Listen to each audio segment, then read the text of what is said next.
Bon, André, toi, comme on dit, sans t'insulter, vieux sage, on te pose souvent des questions, puis tu as souvent la réponse très intelligente à nos questions. Moi, la Hum. question que je me pose depuis J'ai- longtemps, J'aime mieux vieux sage que vieux singe. À vieux choisir, sage, là. ouais, c'est ça. À choisir. Moi, la question, je me suis toujours posé la question, d'où vient l'expression québécoise sauter sur le crinque? Ouais, ben, on met un crinque à terre et on saute dessus. Ouais, je pense pas que c'est ça. Non. Mais on a un moteur ici. Est-ce qu'on a une relation de. Sauter sur le crinque. Bon, ce moteur-là a eu le bonheur d'être arrivé ici avec une voiture, celle qui est derrière. Bon, mon sarreau est pris l'autre bord. OK, c'est correct. Principalement pour un trouble de bruit dans la transmission. OK? Le bruit dans la transmission que le client se référait, c'est qu'il est venu nous mener la voiture pour un problème de transmission et il est monté avec sur son pouvoir. Il a dû s'arrêter à cause que la transmission faisait du bruit. Bon. Une fois que le véhicule est arrivé, on l'a essayé pour diagnostiquer et identifier le bruit de la transmission. Puis là, ben, vous nous voyez venir parce que c'est pas une transmission qu'il y a là, mais il reste qu'on a trouvé que le moteur était extrêmement paresseux. Le véhicule avait pas de puissance pour se déplacer, c'était pénible, pareil comme si ce 6 cylindres-là était un 3 cylindres ou un 2 cylindres à la limite. Pourtant, il tournait plutôt bien, avait un son quand même, je dirais, près de la normale. On n'a pas entendu aucun bruit de transmission. La transmission a des défauts, mais c'était pas ça qui était relié avec ces bruits, ou du moins la plainte du client. Pour corriger le problème de paresse du moteur, c'est qu'on s'est rendu compte que l'allumage était beaucoup trop en retard. Il devrait être autour de 4 degrés d'avance, il était au moins à 10 degrés en retard. Ce qui expliquait un petit peu le bruit d'échappement qu'on avait, mais surtout, ça expliquait sa paresse. Bon, je fais un petit résumé de ce qui se passe, c'est que si on allume le mélange une fois que le piston est déjà, le vilebrequin a déjà traversé le point Moreau, puis que le piston a déjà commencé à descendre, bien on perd le bon moment où La puissance maximum de la combustion. C'est ça. De l'énergie dans la chambre de combustion. Avec la position avec la position naturelle du vilebrequin. Moi, juste vous faire une image plus facile à comprendre. Là. Quand vous montez une côte en vélo, vous attendez pas que la pédale soit rendue en bas du pédalier pour commencer à forcer. Vous pédalez.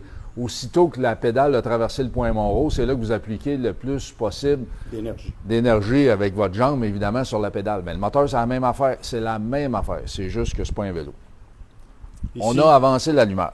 Ouais, c'est ça. Fait que dans le fond, ici, une parenthèse, c'est un peu comme nos pédaliers. Chaque piston sont là.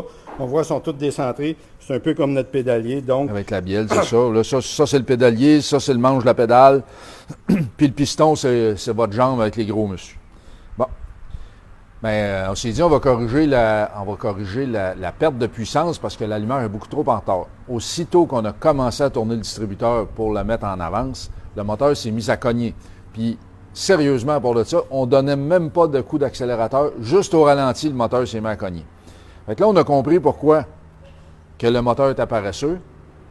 Pourquoi le client se plaignait d'un bruit de transmission? Il avait un peu raison parce que la transmission est proche du plancher, puis bon, enfin bref, c'est facile à confondre. Mais on a enlevé le moteur finalement parce qu'on savait bien qu'on n'avait pas le choix. Puis, on a trouvé le problème. Le moteur, il est sauté sur le crank. OK. Sauter sur le crank, voulant dire?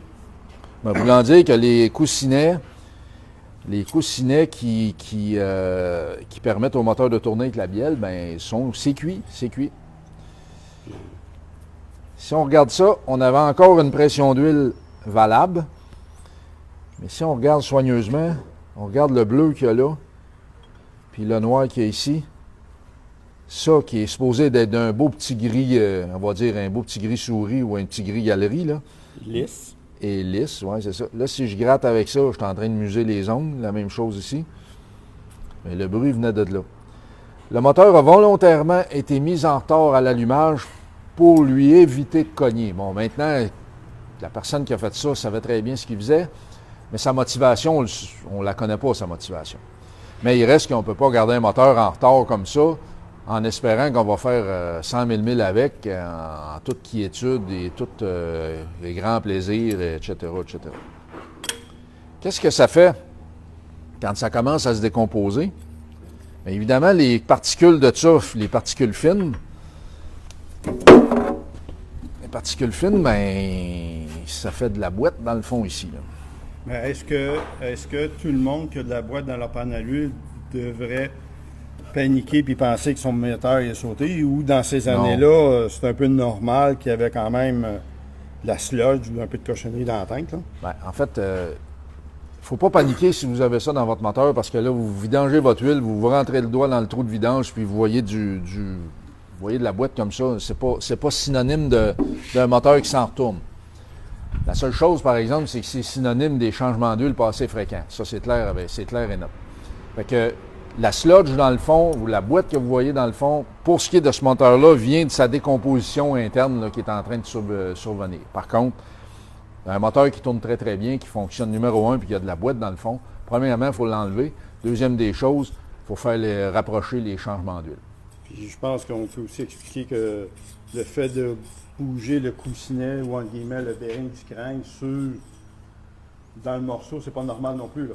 Ouais, le morceau est tellement usé, même si c'est usé ici. Il s'est déformé. C'est déformé. On ne devrait pas être capable de le bouger comme ça non plus, là. Ouais.